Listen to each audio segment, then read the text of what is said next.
નમસ્કાર વિદ્યાર્થી મિત્રો, આજે આપણે જોઈશું ધોરણ 7 વિષય ગુજરાતીમાં પાઠ નંબર 9 રત્નભોજન ના સ્વાધ્યાયનું સંપૂર્ણ અને સચોટ સોલ્યુશન। તો ચાલો શરૂ કરીએ।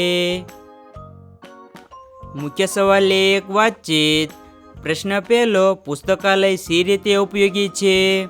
વિદ્યા મિત્ર સમાન છે ને તે પુસ્તકાલયના પુસ્તકો દ્વારા મળે છે। પુસ્તકાલયો પ્રજા જીવનનો સાચો વારસો છે। પુસ્તકાલયો સાચા સારા જીવનના દાતા છે। પુસ્તકાલયો એ ગ્રંથ ભંડારો છે ને એ ગ્રંથ ભંડારોએ ઉદાત્ત જીવનની પ્રેરણા પૂરી પાડી છે। આમ ઉત્તમ સમાજના નિર્માણ માટે પુસ્તકાલયો ઉપયોગી છે। 2. સાચું જીવન જીવવા માટે ખરેખર શાની જરૂર છે? સાદું જીવન અને ઉચ્ચ વિચાર એ સભ્યતાનું ચિહ્ન છે। એ સાચું જીવન છે। એ જીવન જીવવા માટે ખોરાકને રહેઠાણની સાથે સાથે સારા પુસ્તકોની જરૂર છે। 3. વરસાદ ન પડે તો શું થાય? વરસાદ ન પડે તો પીવાના પાણીની અને અનાજની અછત ઊભી થાય। પાણી એ જ જીવન છે। એનો અભાવ જીવનને ખોરવી નાખે છે। આમ વરસાદ ન પડે તો માનવ જીવનના અસ્તિત્વ ઉપર અસર થાય। 4. તમે ગૌશાળા જોઈ છે? ત્યાં કેવી વ્યવસ્થા હોય છે? હા, મેં ગૌશાળા જોઈ છે। એ ગૌશાળા ઘણી મોટી જગ્યામાં હતી। ત્યાં પંચગવ્ય આધારિત દવાઓ મળતી। Tractor, trolley, solar water pump, ગોબર ગેસ પ્લાન્ટ, ડ્રીપ ઇરિગેશન જેવી સુવિધાઓ હતી।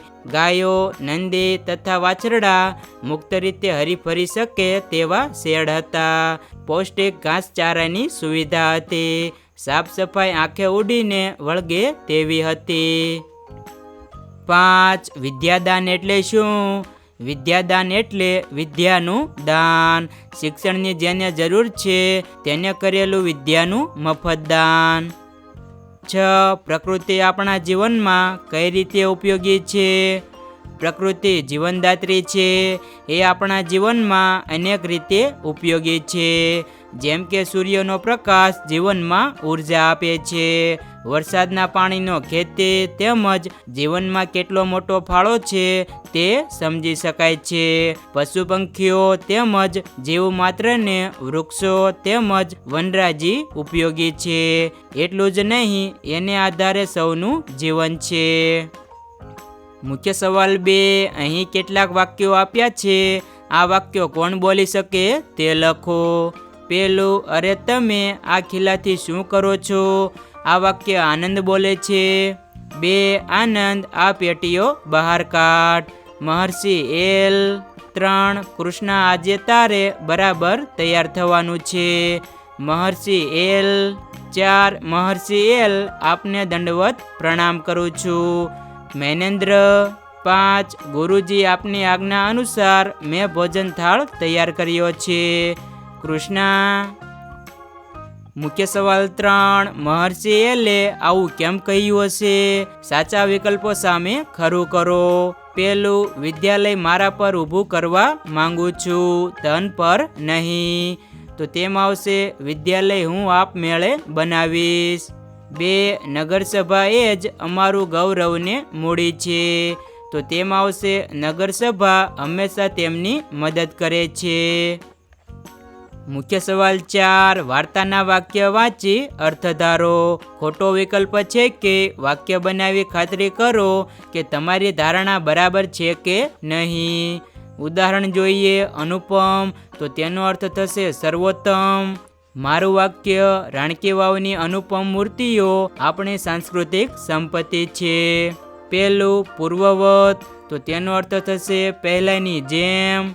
વાર્તાનું વાક્ય, દિવાલમાંથી પૂર્વવત એક પથ્થરો ખસેડીને આનંદને પોલાણમાં 2 પેટીઓ ઊંચકીને બહાર કાઢવા કહ્યું।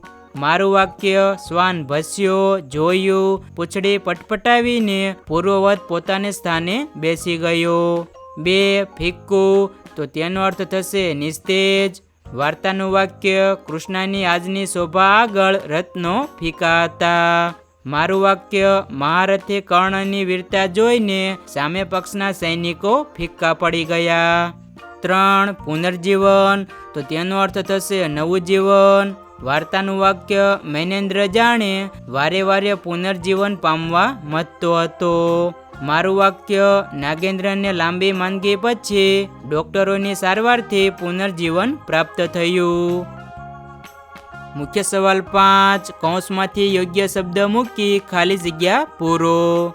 પેલું, ગીતાએ ભજન ગાયું, તેનો કંઠ ખૂબ સરસ છે. 2, નરસિંહ મહેતાના પ્રભાતિયા આજે ગવાય છે, તેમાં ગહન ચિંતન હોય છે. 3, મારા કપડાં કપિલભાઈએ સીવ્યા છે, તેઓ સૂટ પણ સરસ સીવે છે. 4, તમારા ખિસ્સામાં કાંઈ છે, મારે થોડાક રૂપિયા જોઈએ છે. 5, રહીમભાઈ બસમાં ઊંઘી જાય, તેઓ કંડક્ટર છે. 6, વિકાસ ક્રિકેટમાં સારું રમ્યો, તે કબડ્ડી પણ સરસ રમે છે. મુખ્ય સવાલ 6, નીચેના ફકરામાં રેખાંકિત પદોમાં યોગ્ય સર્વનામ મૂકી ફકરો સુંદર અક્ષરે ફરીથી લખો. તો વિદ્યાર્થી મિત્રો, જે પણ શબ્દની નીચે અંડરલાઈન કરેલી છે તેની જગ્યાએ સર્વનામ મૂકી ફકરો ફરીથી લખવાનો છે. તો જોઈએ, રાધા બહુ ડાયી દીકરી, તે સમયસર બધું કામ કરે. તેના પપ્પા રજામાં તેને ફરવા લઈ જાય. એક દિવસ તેણે કહ્યું, પપ્પા, હું અને ભોલુભાઈ મેળામાં જઈએ. તેમણે હા પાડી અને તેઓને પૈસા આપ્યા. તેઓ ખુશ થઈ ગયા. તો વિદ્યાર્થી મિત્રો, જે પણ લાલ કલરના શબ્દો આપેલા છે તે બધા સર્વનામ છે. મુખ્ય સવાલ 7, લીટી દોરેલ શબ્દ ઉત્તર તરીકે મળે તે રીતે 4 પ્રશ્ન બનાવો. ઉદાહરણ મુજબ જોઈએ. વાક્ય, યુધિષ્ઠિર, ભીમ અને અર્જુન કુંતી માતાના, સહદેવ અને નકુલ માદ્રી માતાના અને લવ અને કુશ સીતા માતાના પુત્રો હતા. ઓછામાં ઓછા 6 પ્રશ્ન બનાવો. પ્રશ્ન જોઈએ. યુધિષ્ઠિર, ભીમ અને અર્જુનના માતા કોણ હતા? સહદેવ અને નકુલના માતા કોણ હતા? લવ અને કુશના માતા કોણ હતા? કુંતીમાના પુત્રો કોણ હતા? માદ્રીમાના પુત્રો કોણ હતા? સીતામાના પુત્રો કોણ હતા? તો વિદ્યાર્થી મિત્રો, આવી રીતે પ્રશ્ન બનાવી શકાય. મુખ્ય સવાલ 8, એક વાત બીજી કઈ રીતે કહી શકાય તે લખો. ઉદાહરણ જોઈએ. તમે મોડા ન આવતા, તમે સમયસર આવજો.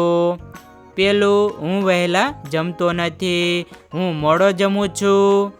2, આ ટામેટાં સસ્તા નથી, આ ટામેટાં મોંઘા છે. 3, તેમને અશાંતિ ગમતી નથી, તેમને શાંતિ ગમે છે. 4, વિનયને સંગીતમાં રસ છે, વિનયને સંગીતમાં રસ નથી એવું નથી. 5, મેં એને સમજાવ્યો હતો, મેં એને સમજાવ્યો ન હતો એવું નથી. મુખ્ય સવાલ 9, રેખાંકિત શબ્દની જગ્યાએ કૌંસમાંથી સમાનાર્થી શબ્દ મૂકી જરૂરી ફેરફાર કરી વાક્ય ફરીથી લખો. પેલું, એમાં હતા સુવર્ણ અને રજતના ટુકડાઓ, એમાં હતા સુવર્ણ અને ચાંદીના ટુકડાઓ. 2, પાદત્રાણ આવાસે મૂકીને જ આવ્યો હતો, જોડા આવાસે મૂકીને જ આવ્યો હતો. 3, થોડી વારે કાંકડો સળગાવી અંદર પેઠા, થોડી વારે મસાલ સળગાવી અંદર પેઠા. 4, સાંજે સૌ આમંત્રિતોને આવવાની વેળા થઈ, સાંજે સૌ આમંત્રિતોને આવવાનો સમય થયો. 5, યવન સામતને એના સાગરીતો બરાબર બની ઠનીને આવ્યા હતા, યવન સામતને એના સાથીદારો બરાબર બની ઠનીને આવ્યા હતા. મુખ્ય સવાલ 10, પ્રશ્નોના ઉત્તર લખો. પહેલો પ્રશ્ન, આનંદને ભૂગર્ભ ગૃહમાં શું જોવા મળ્યું? આનંદે જોયું કે મંદિરનો નીચેનો આખો ભાગ એટલે કે ભૂગર્ભ ગૃહ પહોળું હતું. તેને કોઈ અવારનવાર સાફ રાખતા હોય તેવું લાગ્યું. તેમાં ચારે બાજુ પુસ્તકાલયની જેમ પોથીઓને ગોઠવેલી હતી. તેને તેમાં થોડીક અનુપમ મૂર્તિઓ પણ દેખાય. 2, આનંદને મહર્ષિએ બતાવેલી પેટીઓ વિશે લખો. આનંદને મહર્ષિએ દિવાલમાંથી એક પથ્થરો ખસેડી પોલાણમાં 2 પેટીઓ બતાવી. પેટીઓ વજનદાર હતી. એમાંથી એક પેટીમાં ઝળહળતા રત્નો હતા અને બીજી પેટીમાં સુવર્ણ તથા રજતના ટુકડાઓ હતા. 3. મહર્ષિએ શક સરદારોને શું પીરસ્યું? શા માટે? મહર્ષિએ શક સરદારોને થાળમાં ભોજન સામગ્રીની જગ્યાએ રત્નો અને સુવર્ણ રજતના ટુકડા પીરસ્યા. શક સરદારો કે જેઓ ગામો બાળતા, લોકોને પીડતા, લક્ષ્મી લૂંટતા હતા, એમને મહર્ષિ આમ રત્નો પીરસીને ઝાંખા પાડીને જીવનનું સત્ય સમજાવવા માગતા હતા. 4. મહર્ષિ એલે મૈનેન્દ્ર અને સાથીઓને સમજાવવા માટે કેવી યુક્તિ કરી હતી? મહર્ષિ એલે ગ્રીક યોદ્ધા મૈનેન્દ્રને જીવનનું સત્ય સમજાવવા માગતા હતા.